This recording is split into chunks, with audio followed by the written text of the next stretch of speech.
Boa noite, amigos. Mais uma vez aqui estamos com o Spirited, essa forma inovadora de levar os conhecimentos até você, até a sua casa. Que você assista agora ao vivo ou na hora que melhor te convier. Na noite de hoje, nós temos o prazer de receber o Aloísio Silva, que em breve estará aqui conosco. Boa noite, Aloísio. Muito bem-vindo. Boa noite. Obrigado. O Aloísio, ele é participante da Sociedade Guarapari de Estudos Espíritas, né? Nossa cidade aqui próximo, Vitória. E também ele coordena a atividade, o Café com Evangelho Mundial, que todos os dias tem transmissão às 8 horas da manhã. Olha que maravilha. Bom, no dia de hoje, o Aloísio vai nos brindar com um tema muito instigante, interessante, que é as aflições do mundo contemporâneo e a visão espírita deste tema. Muito bem, Aloísio, você então, né, como é de praxe no Spirited, tem 20 minutos para fazer as suas considerações iniciais e depois nós vamos começar um momento de interagir com aqueles que estão nos assistindo e conversar um pouco mais. A fala é contigo, meu amigo. Tá certo, muito obrigado. Que a paz do Mestre Jesus nos envolva, que os benfeitores espirituais possam nos inspirar para que sejamos instrumento da orientação do mundo maior para cada um de nós, já que no Espiritismo não temos o dono da verdade, né? Todos somos estudantes.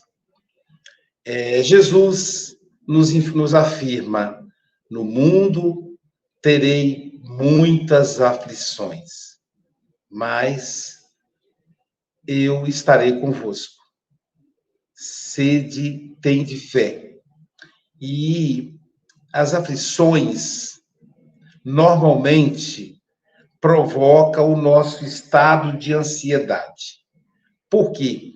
As aflições é diferente de dor. Existe dor que provoca aflição. Existe dor, existem pessoas que mesmo tendo dor, não têm aflição. E existem pessoas que, tendo aflição, acabam se transformando em dores. Então, são coisas distintas. A aflição é moral. E a dor, ela pode ser física, pode ser psicológica, mas é diferente. E, diante das aflições, Jesus, em Mateus, capítulo 6, versículo 10 a 34, ele diz assim: observai os pássaros. Eles não ceifam, não plantam. Observai os lírios. Eles não fiam. E vosso Pai não deixa perecer de fome os pássaros e nem os lírios do campo. Eu vos digo, continua Jesus, que nem Salomão, em toda a sua sabedoria, se vestiu como um lírio. Notem a didática de Jesus. Por que ele usou Salomão? Porque Salomão, da Torá, do Velho Testamento, é um dos mais conhecidos do Velho Testamento, porque ele envolve não só a ética, a justiça e a estética. Salomão é famoso por aquelas duas mulheres que disputavam o bebê e que ele diz assim para elas: vou cortar no meio. E aí a mãe verdadeira falou: não, corta não. Se for para matá-lo, deixa com ela. Esse então ofereceu.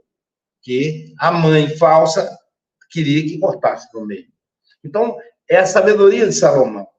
E Salomão também se preocupava muito com a estética. Salomão tinha 700 esposas. 700 esposas. E além das 700 esposas, ele tinha 300 concubinas. Portanto, 1000 mulheres. Ou Ou seja, para ele comparecer com cada uma delas, ele iria encontrar uma por uma a cada 3 anos. Então, Salomão mandava vir corte de tecido dos lugares mais distantes. Era como um pavão. Ele se vestia muito bem. Por isso, encantava as mulheres. E Salomão não é um bom exemplo para os homens de hoje. Mas é um exemplo para aquela época. As pessoas gostavam muito de ler Salomão. Então, Salomão era conhecido como um pavão humano. Um homem que se veste bem, que tem riquezas para se vestir bem. E Jesus disse, nem Salomão, com toda a sua riqueza, se vestiu como um lírio. E aí continua o mestre Jesus, registrado por Mateus. Se o Pai Celestial não deixa faltar o pão, a comida para o pássaro, nem a vestimenta para o lírio, que são seres inferiores, e daí ele hierarquiza. Ele fala do vegetal, do animal e do homem. Veja, se o Pai Celestial não deixa faltar ao vegetal nem ao animal, que são seres inferiores, como deixará faltar para vós, seres de pouca fé, que não tem fé? Eu até brinco. Seres semelhantes a garrafas térmicas, ou a bule, né? Hoje tem um café bule, de pouca fé, ou a xícara, de pouca fé. Então, Jesus estava chamando de xícara, de caneca, de lugar de pouca fé. Então, Jesus nos orienta com relação às aflições. Mas veja que ele continua. É um tratado psicológico. Ele diz assim, não vos preocupeis com o dia do amanhã, pois a cada dia basta o seu mal. Veja, primeiro, preocupar-se com o dia de amanhã. A palavra preocupar-se é uma palavra estranha. É um vocábulo muito estranho. Porque o vocábulo preocupação, preocupação, vem o prefixo pré, o radical ocupar e o sufixo ação. Ou seja, a ação de ocupar antecipadamente. É o que significa essa palavra. Mas o estranho é que não existe essa possibilidade. A gente só se ocupa no momento, o agora. Eu só posso me ocupar agora. Eu não posso me ocupar antes e nem depois. Então, essa palavra preocupar-se, preocupação, é uma palavra estranha. Estranha, porque não existe essa possibilidade. É uma palavra esquizofrênica, psicótica. Eu estou falando de algo que não existe. Eu não posso me ocupar antes. Quando eu faço isso, eu estou fantasiando. Eu estou fantasiando. Não é real. A única ocupação que eu posso ter é agora.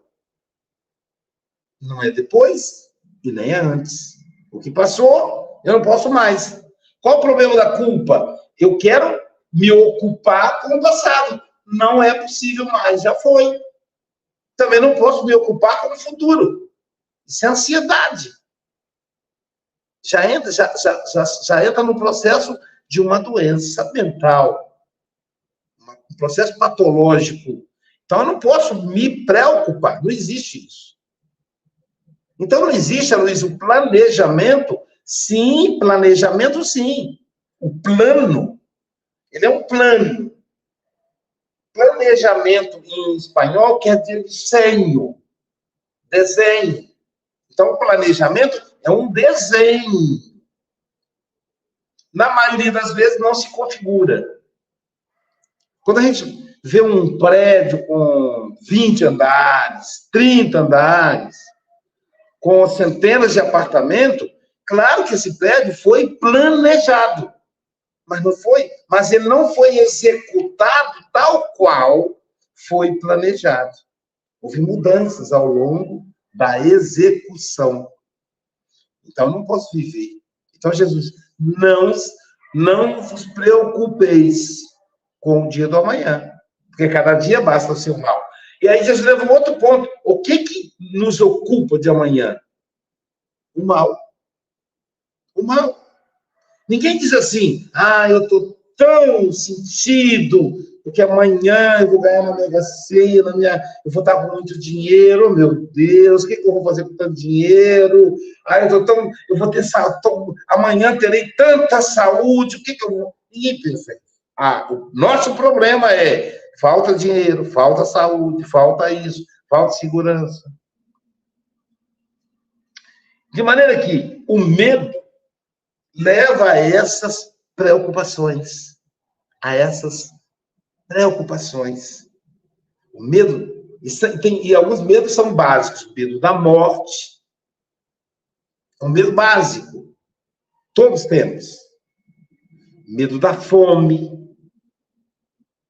que é o mesmo medo da escassez, medo da doença. Esses medos vão permear as nossas preocupações, as nossas ansiedades. E os nossos sofrimentos, as nossas aflições.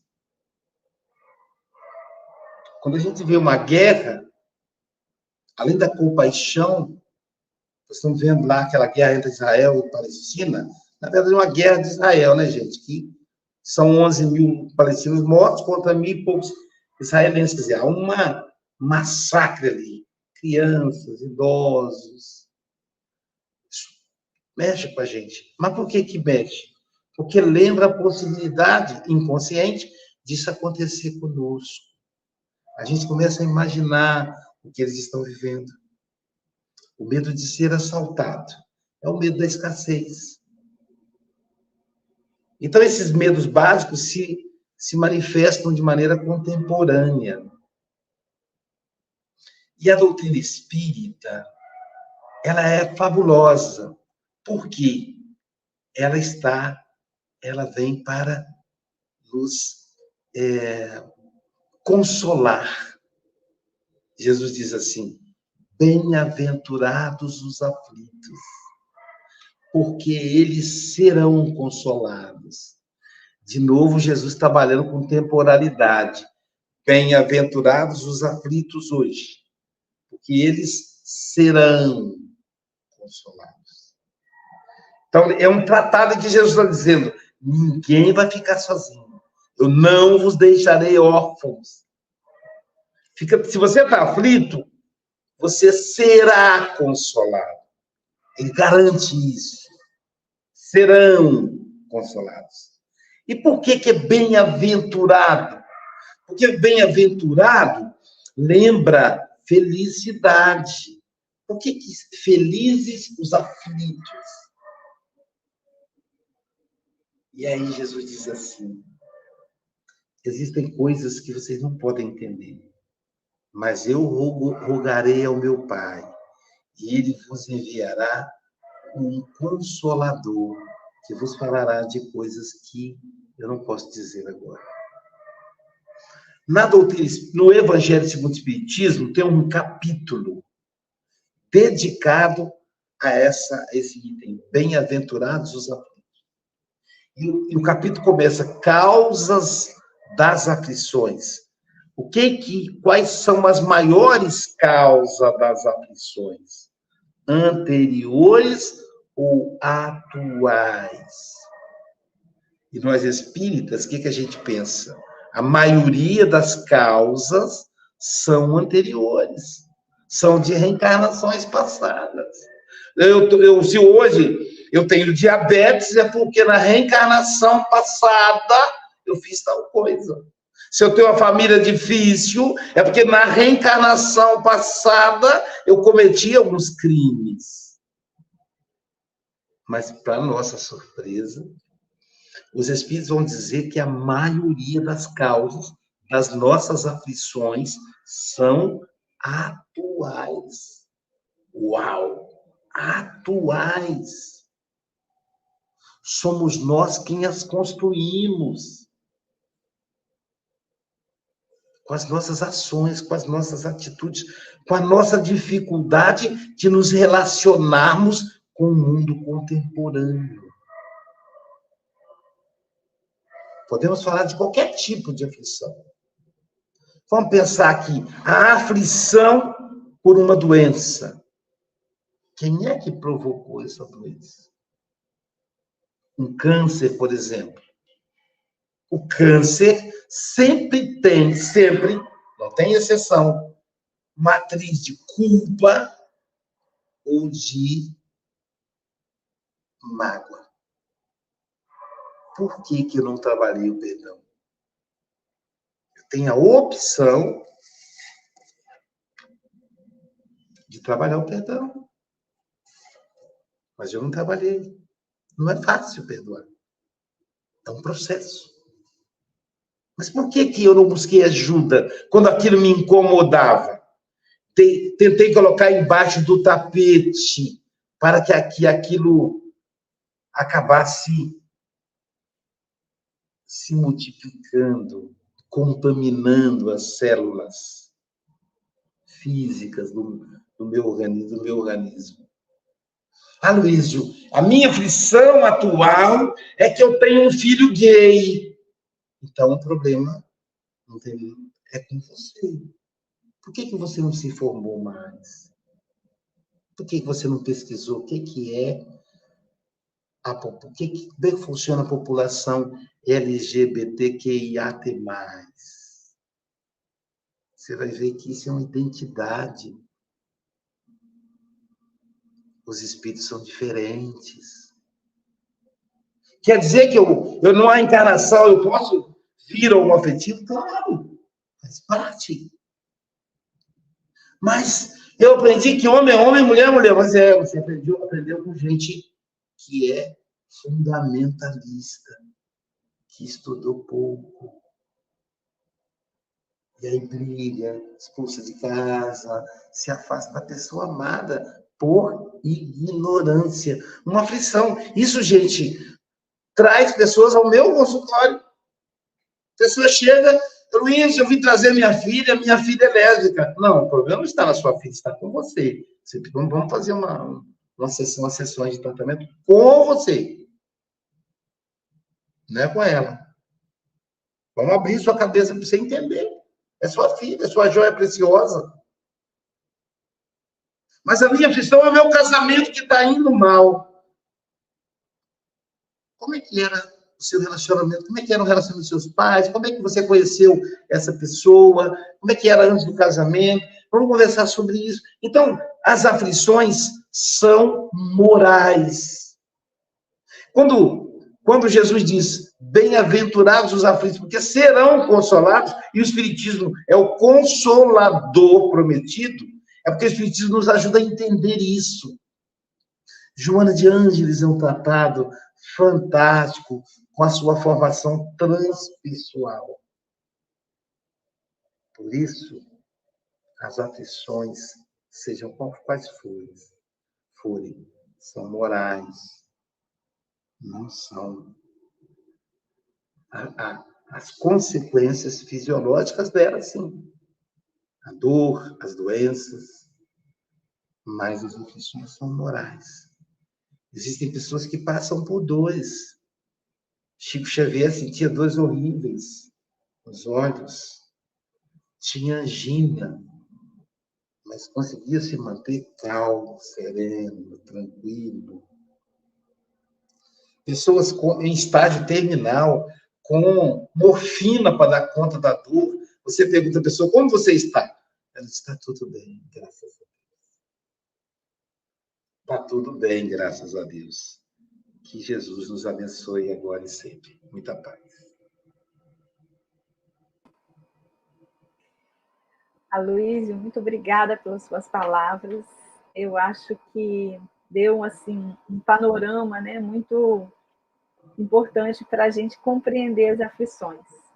Nós temos aqui a presença de alguns companheiros, né, de Cataguases, Minas Gerais, a Maria Helena, muito bem-vinda, João Melo, Júnior Sampaio, nos dando boa noite.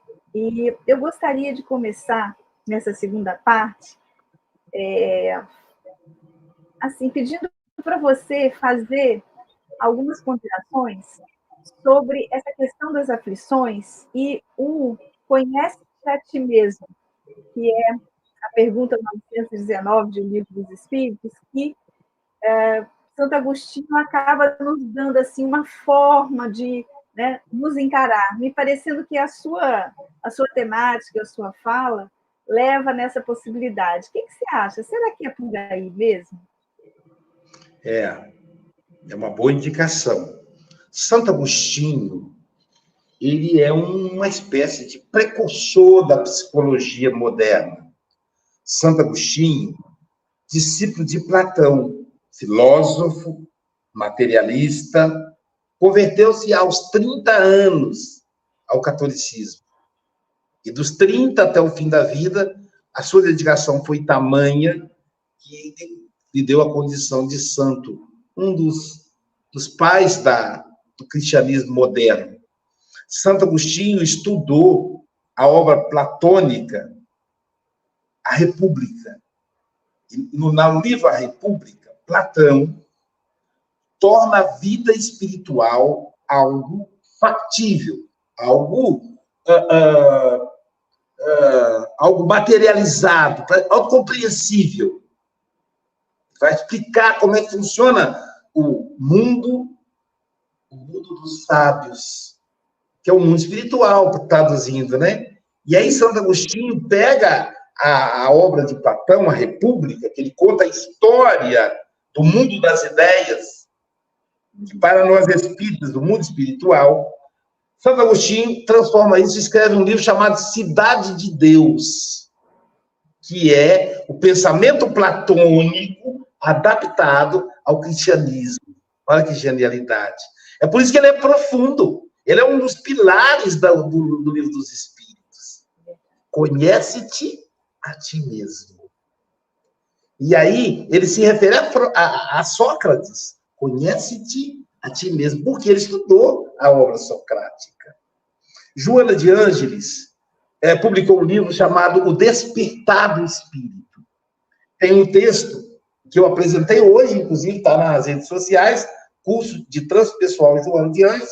Você pode entrar no Café com o Evangelho Mundial, está publicado lá dentro da página Café com o Evangelho Mundial. E tem outras também, RTV, TV7, vários, mas enfim.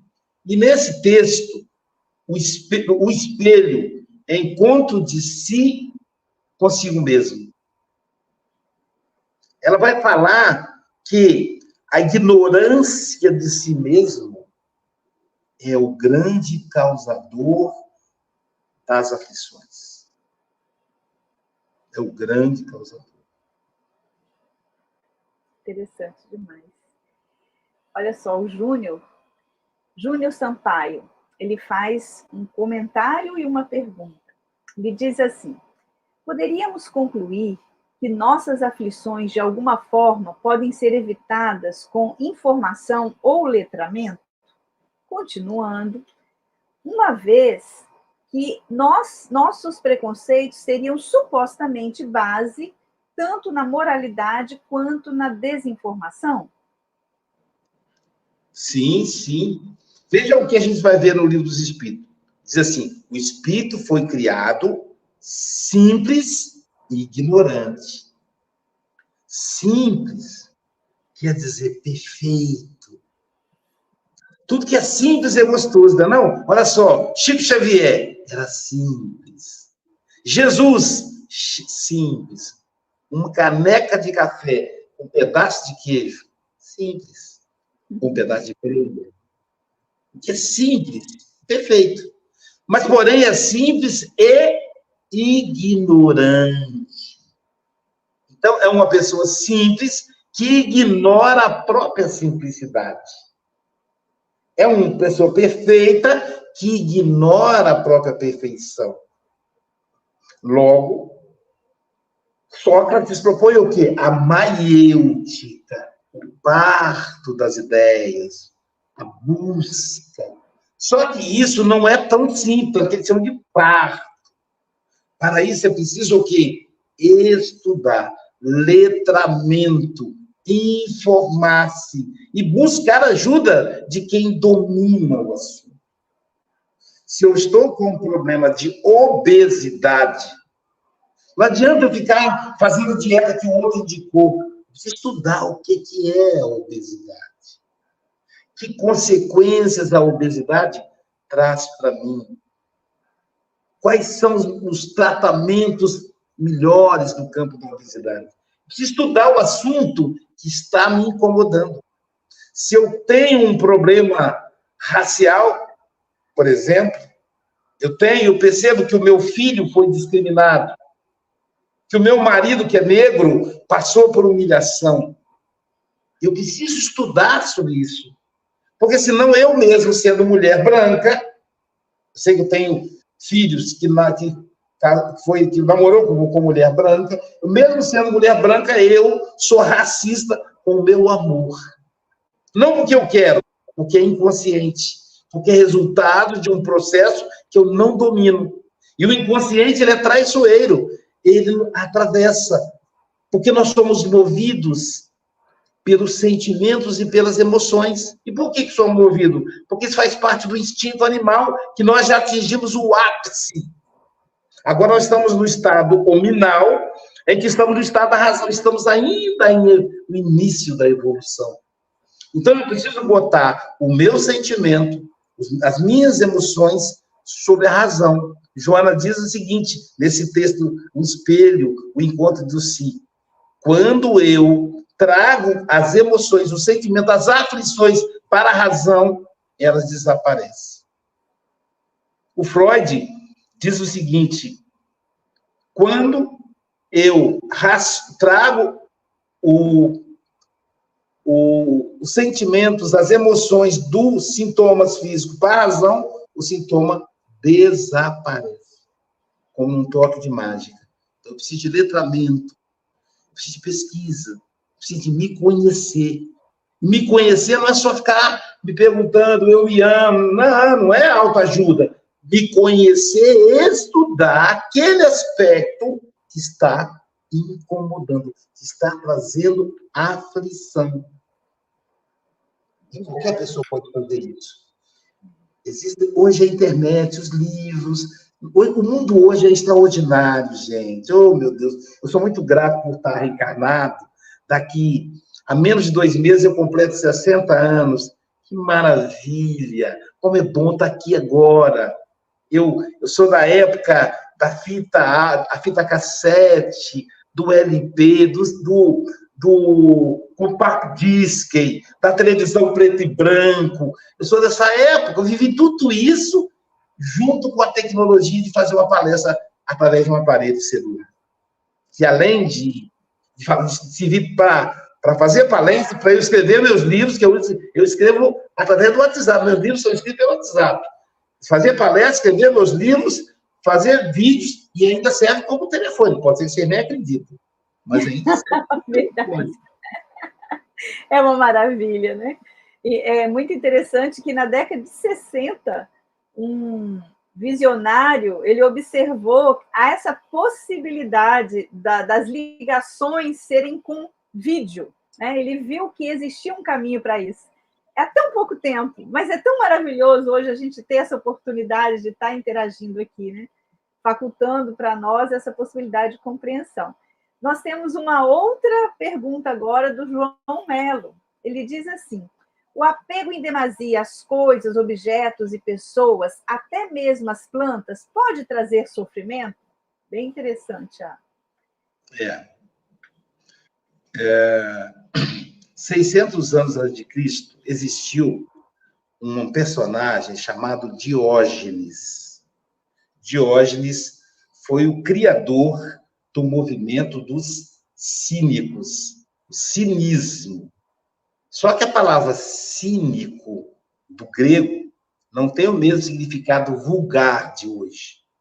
Cínico, em grego, é escrito com K. Seria químico. Diógenes era conhecido como Sócrates radical. Totalmente desapegado de tudo. Diógenes só tinha a única propriedade que ele tinha, o único objeto que ele possuía era uma caneca para ele beber. Até a moradia dele, o lugar que ele dormia, era um barril de um amigo, que não era dele o barril, um amigo comerciante. Ele enfiava dentro do barril, como os moradores de rua hoje, nas caixas de papelões, infelizmente. Dormia ali. Ele não, era por opção, e não por necessidade, conforme ocorre hoje. E aí, Diógenes, um dia viu uma criança tomando água em forma de conchinha.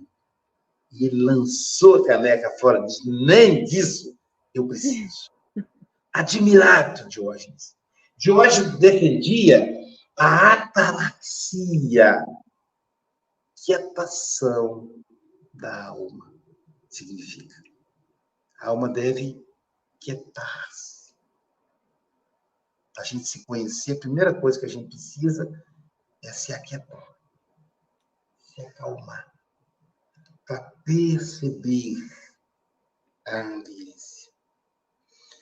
Diógenes, então, muito conhecido, foi procurado por Alexandre da Macedônia, Alexandre o Grande, o imperador, o maior império da Terra. Seria hoje mais forte que os Estados Unidos, a China, nada parecido. E aí Alexandre, depois de andar centenas de quilômetros, encontra Diógenes. Ele diz, Diógenes, ele diz, sou eu. Sabe quem sou? As pessoas acham que isso é importante, né? E se afirmam assim. Diógenes disse, não, eu sou Alexandre. Alexandre, o imperador da Macedônia, mais conhecido como Alexandre o Grande. E devia ser humilde também, isso eu vou falar que ele era humilde. Então ele disse, Diógenes, eu gosto muito da sua filosofia. Então, veja, a sabedoria de Alexandre. Ele era imperador, mas ele estudava Diógenes. Ele disse, então, Diógenes, eu gosto tanto de você que eu resolvi lhe dar um presente. E você escolhe o presente. Mas eu quero te alertar. Eu sou o imperador. Pode pedir o que você quiser. Pensa bem. Se você quiser um castelo, o maior, o mais rico dos castelos, eu lhe dou. Se você quiser as mais belas mulheres, veja, a mulher a comparar na mercadoria, eu lhe dou. Tesouros, eu lhe dou. Se quiser as três coisas juntas, também receberá. E Diógenes olhou para ele e disse, você pode andar um pouco mais à direita. Por quê? Você está atrapalhando o sol bater em mim. Eu preciso do sol. Ele disse, é esse o presente que você quer? É esse presente. Ele disse, Diógenes, se eu não fosse Alexandre, eu gostaria de ser Diógenes. Então, Diógenes defendia que o que faz o ser humano ter aflição, sofrer, é o apego aos bens materiais. A proposta dele é o total desapego. E parece absurdo aos dias de hoje. O Diógenes era cristão, Jesus não tinha nascido ainda, 600 anos antes. Mas Jesus já é o governador da terra. Ou Jesus é dionisíaco. Porque Jesus também fala disso. Olha, Jesus diz assim, olha, onde estiver o vosso tesouro, aí estará o vosso coração. Cuidado para não possuir o que a traça corrói, o que a ferrugem destrói e o que o ladrão rouba. Então, ele propõe 3 peneiras para a gente avaliar o que é que nós estamos apegados. que a ferrugem destrói, corrói. O que a traça corrói, ferrugem destrói, o ladrão rouba. E ele, então, ele não tinha uma pedra para reclinar a cabeça. Então, o próprio Cristo nos propõe o desapego. E aí ele didaticamente explica isso para o moço. E todos nós somos moços. Mesmo com 60 anos, eu sou moço. O Júlio Sampaio, numa palestra linda que ele fez hoje, no Café com o Evangelho, diz assim: nós, os jovens, que lindo. O pai dele, Manuel Sampaio, sempre dizia, nós, os jovens. Morreu jovem. Morreu com 84, 82, se não me engano, mas era jovem. Jovem. Por quê? Nós somos jovens, porque somos espíritos imaturos ainda. E Jesus no diálogo com o moço rico, somos jovens e somos ricos. Ele diz assim, vá, vende tudo que você tem, distribui com os pobres, pegue a sua cruz, renuncie a si mesmo, pegue a sua cruz e segue. E o jovem desistiu. Nunca mais foi visto. Ele não entendeu a fala de Jesus. Vá, vende tudo que você tem. Ele falou, ele pensou assim, a gente pensa, mas se eu vender a minha casa, eu vou morar onde? Mas a casa você não tem, ela não é sua. Vende tudo que você tem. E o que você tem? Aquilo que você leva para o túmulo. A casa não é sua. A família não é sua. Só aquela com que você tem habilidade. O título não é seu. Então, Jesus disse, você vendeu o que você tem, o que você possui. Então, o que eu tenho? Paz ou guerra íntima? Paciência ou tolerância? Perdão ou culpa? É isso que eu tenho. Isso eu levo comigo no túmulo. Conhecimento, letramento, como diz o Júlio Sampaio. Isso eu levo comigo. É aquisição intelectual. Então, o que é vender? Vender é dar acesso às demais pessoas. Renuncia a si mesmo. Abre mão das bobagens que você acha importante. Pegue a sua cruz e segue. Então, o João Melo tem razão. É o apego. Então, não é o fato de você ser rico. É o apego à riqueza. Não é o fato de você ter um carro do ano. É o apego a esse carro. Tem gente que tem apego ao Fusquinha 66. Nem é do ano.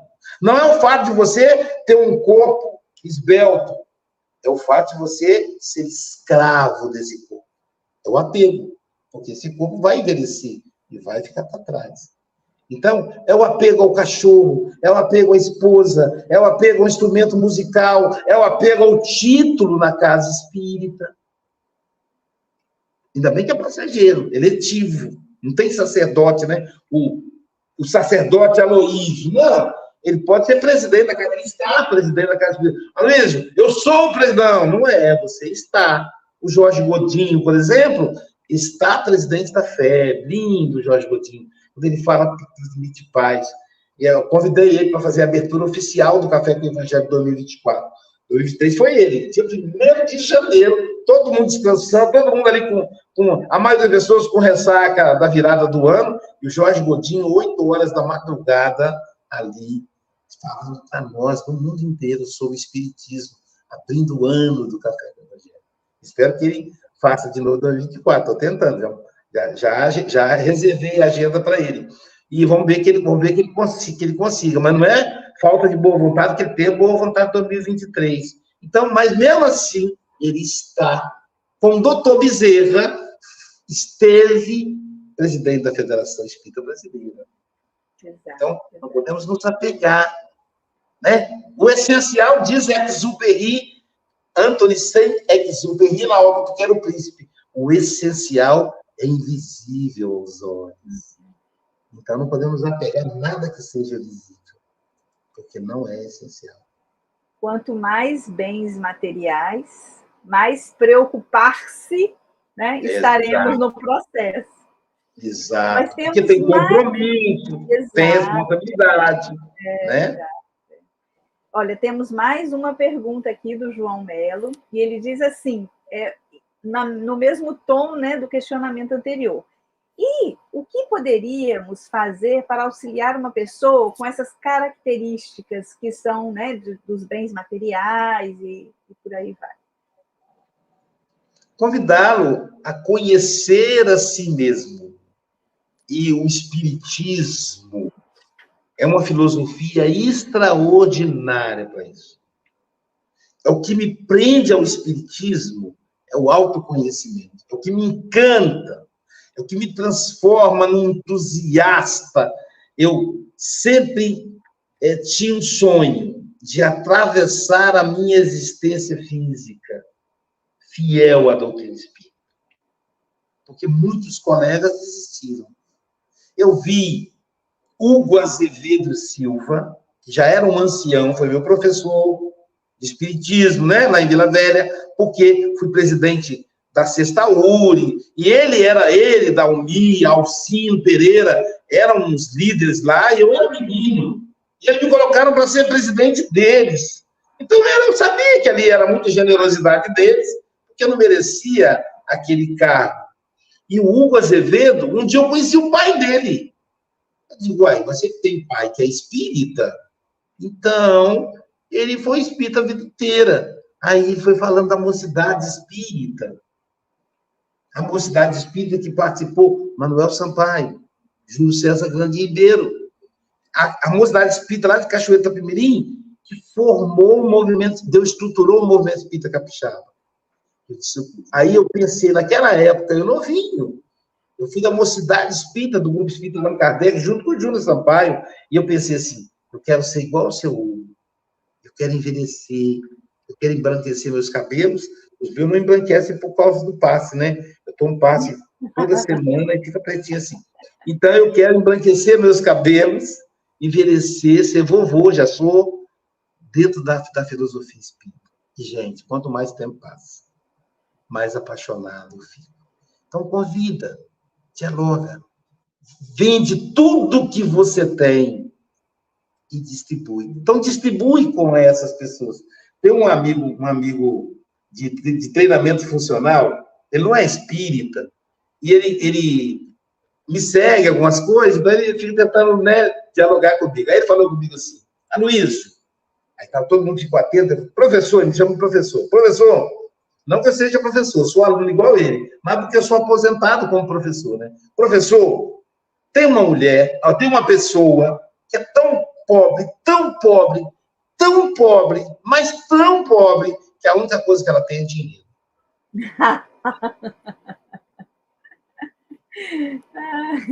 Abrir as portas da verdadeira riqueza para essas pessoas. Isso aí, muito bom. Muito obrigada, Luísio, por suas reflexões. Eu tenho certeza que todos nós que aqui estamos, já estamos pensando bastante, e também aqueles que terão a oportunidade de assistir depois. Nós já estamos encerrando este momento.